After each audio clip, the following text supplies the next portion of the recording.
Okay, we are going to take a look at the exponential and logistic functions again today, and specifically in regards to modeling data, which is kind of one of our common themes here throughout this year with the functions that we study. We're going to use them in real situations, okay, to model data, okay, and discover what types of things that they're actually used for in real life. Okay, it's kind of one of our main reasons why we study math is because what are we going to do with this at some point? And so exponential and logistic functions are commonly used in lots of applications of science and finance and other things.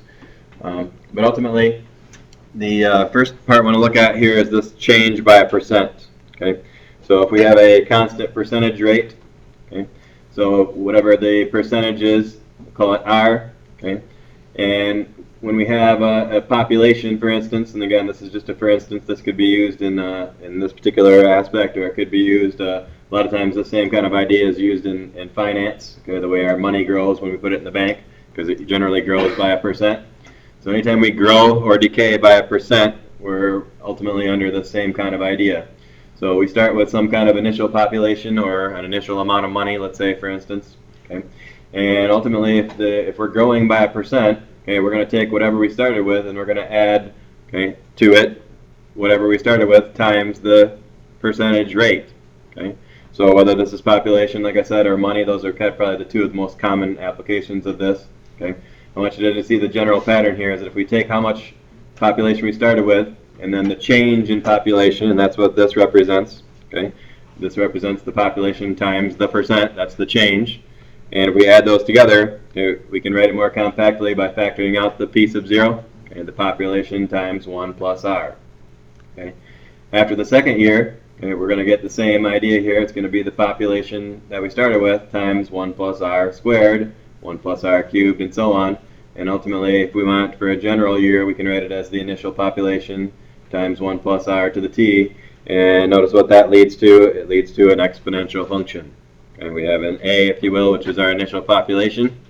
Okay, or if this was money, this would be our initial amount of money that we put in the bank, let's say. And then this 1 plus r, this is our base. Okay, and notice it's of the form exactly what I just said, 1 plus r, 1 plus the percent. Okay, that's going to indicate that it's going to grow. Okay, normally a percent would be written as, if it was 5%, it would be 0.05. So therefore our base would be 1.05, which would be a growth function. And then, of course, the variable exponent makes it the exponential function that we should expect. Okay. All right. So, looking at the culmination of that, here we have on your book it's a green box, but in this slide we have, ultimately, if we have a population that's changing at a constant percentage rate each year, okay, then our P of t formula, so the population at any time is given by the initial population times 1 plus r to the t. So again, it's growth by a percent, and what's nice is that anytime it's growth by a percent, whether it has to do with population or money or anything else, okay, the b is always going to be 1 plus r, okay, and r is going to be the percent written as a decimal. Okay. So anytime we're dealing with this idea of growth by a percent, okay, we're going to have an exponential function, number one, and the base is always going to be 1 plus r, r being the percent written as a decimal. Okay. All right. Questions so far on this model? So again, this particular one is about population, but if I wanted it to be about how much money I put in the bank at 5% interest, okay, the p sub 0 would be the money I put in to begin with. The r would be the 5%, so it would be 1.05 as the base, and then t would be the time variable. And with that, I could figure out how much money I have in the bank after a certain amount of time. Okay, if I want to do 10 years or 5 years or 20 years, whatever the case may be. Okay. All right. So let's take a look at an example here. They give us a population model, okay, and we can see that the A value is the 786,543, which means that's our initial population. Okay, the R value or the B value here is 1.021, okay, and it's an exponential growth or decay is the first question. So is this growth or is it decay? Looking at the B value, it's greater than 1, so that means it is growth. Okay, so it is a growth function. So we want to know that, and then also we want to find the constant percent rate of growth. Okay, the constant percent rate of growth. In other words, we need to find R here. Okay, so what's R in this situation? Well, we know that in general B is equal to 1 plus R. True? Okay, that base is always going to be 1 plus R when we're growing by percent. So therefore, if we know B is 1.021, okay, could we solve that for R? Yes. Sure. If we solve that for R, we're going to subtract 1 and we're going to get 0.021 equals R. And then if we write that as a percent, we'd move the decimal place 2 to the right, and we would say that the R value here, the rate, is going to be 2.1%. So when you see this base, you need to recognize that that represents 2.1% growth. Fair enough? Okay. If I had another one, like say 10 times 1.5 to the t, again 10 being my initial amount of whatever we're dealing with, if I had 1.5 as my base, then what percent growth would that represent? Now, of course, we could solve the equation over here, but if, after we do this a little bit, we can just see that aren't we just going to take the decimal part and change it into a percent? Okay, this would represent 50% growth. Okay. One other I want to consider here is a lot of times we have problems where we might have, like, say, bacteria that's doubling every 2 days or something like that, whatever it may be. And usually, okay, the base on that, if it's doubling, is going to be 2. Okay, so think about what that means. Say I start out with 4 bacteria and it's doubling, so therefore my base is 2. Okay, every time frame, whatever the time frame is, it doubles. Okay, so what kind of growth would that represent if I have a 2 for my base? It would be 100% growth. And really, what does that mean? 100% growth means that I'm going to have 100% of what I started with the next time frame. I'm going to get 100% more, 100% more, 100% more, and that's exactly the same as doubling. And why does this represent 100%? Because it's 2 minus 1, okay, just like we did over here. We would set 2 equal to 1 plus R, and we'd subtract 1. We'd get 1 equals R.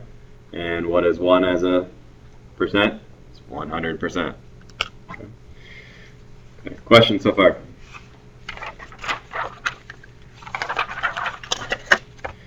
All right, another thing that we're going to be asked to do here is to find an exponential function with the initial value of 10 and increasing at a rate of 5% per year. So we just need to recognize that if we're going to write this function f of x, if our initial value is 10, that's our a, and we need to figure out what's our b here, and they gave us the percent change.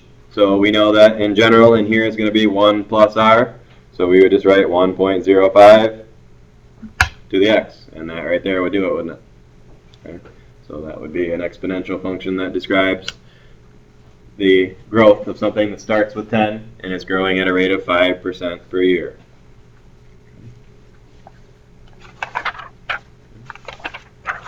Alright, here's that bacteria one that I mentioned. Let's see if we can solve this one. It says, suppose a culture of 200 bacteria is put into a petri dish, and the culture doubles every hour. So the culture doubles every hour, and we want to predict when the number of bacteria will be 350,000. So similar to the problem that we did for an opener today, if we're going to do that, we're going to need to write an equation that describes this situation. So I'm going to do f of t here. We'll call the independent variable t for time. We're starting out with 200 bacteria. If we're doubling, okay, that means that our b is 2. And then I'm going to let my t be just t, of course, here. Now remember, one thing we have to be careful with is a lot of time when we write these models, the t is measured in years. Okay, we got to make sure that we're careful and recognize that we're actually measuring t in hours. Okay, as long as we know what the units are for time, we can just use t, and that's fine. Okay, and then ultimately we want to know when this is going to be 350,000. So we essentially need to solve this sentence then, okay, which once again we'll do with calculator at this point. So I'm going to go ahead and put my y equals. I'm going to put those two functions in there. 200. 2 to the x, and we need 350,000. And I'm going to go ahead and lower my window down a little bit here, so I'm going to make that 450,000, let's say, so you can see it a little bit better. And there's my bacteria curve, and there's my 350,000. So let's go ahead and find out when those intersect.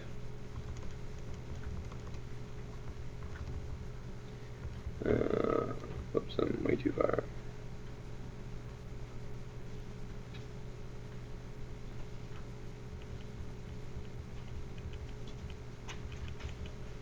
There we are.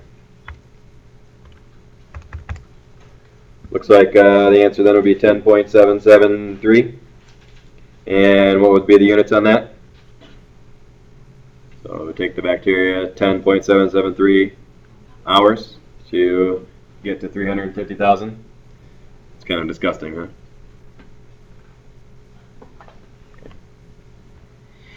All right. Questions on any part of that process?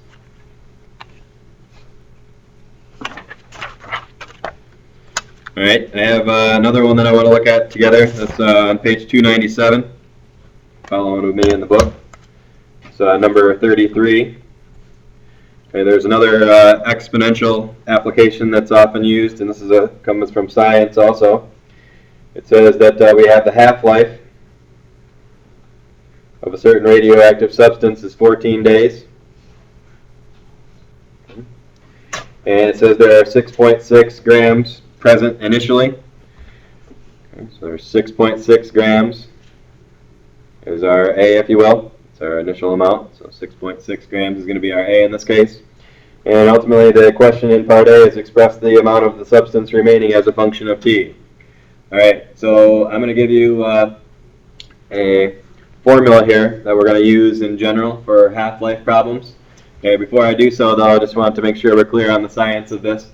Okay, if we have some kind of element that has a half-life, that means that if I have, let's say, 10 grams of it, okay, and I go 14 days, okay, now there's only 5 grams. It naturally decays. It's gone. So it goes down to 5 grams. And then 14 more days it goes down to 2.5, and then 14 more days it goes down to 1.25. Okay, it keeps getting half of what we had every 14 days. It goes to a half. So the model for that, for the half-life, is going to be, in general, this. I'm going to write it in terms of T. So the general model is going to be A times 1/2. And then the power that we're going to use here is not just T, it's going to be T over half-life. Okay, that way we can just put the time into this, and we can get the right answer no matter what the half-life is. So for us, then, we're going to have 6.6 times a half. And then T over 14 is going to be our model. Now I want you to think about why that's the case. Instead of having to memorize that, think about why that works. Okay, ultimately, if I want to put a time in there, if I were to put 14 in there, let's say, for instance, wouldn't my power then be 1? And I'd have 6.6 times a half. And wouldn't that make sense for the science of this? If the half-life is 14, if I put in 14, I should have half of what I started with. I should get 3.3, shouldn't I? Okay.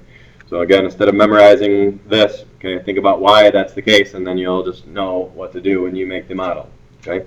If I were to put 2 in there, if I were to put 28 days in there, which would ultimately be 2 half-lives, okay, then I'd have 1/2 to the 2. I'd get a quarter, and I'd have a quarter of what I originally started with. Okay. So this is going to be the model that we're going to use for any half-life problem.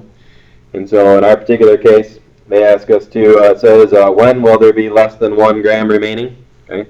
So in our case, we need to solve this sentence. Okay. And so at this point, again, there is an algebra way to solve this that we learned in Algebra 2, but we're going to study that later in this class. We'll revisit the same problem later. Okay. For now, how are we going to solve this then? What kind of approach can we use if we're not going to use algebra? We're going to graph both sides and find the intersection. Okay. So that's just going to be a matter of doing y1, y2. Okay, take a look at the picture, see when they intersect. Okay, and that's going to give us our answer to the time. Okay, when that goes from 6.6 to 1. All right. Questions so far?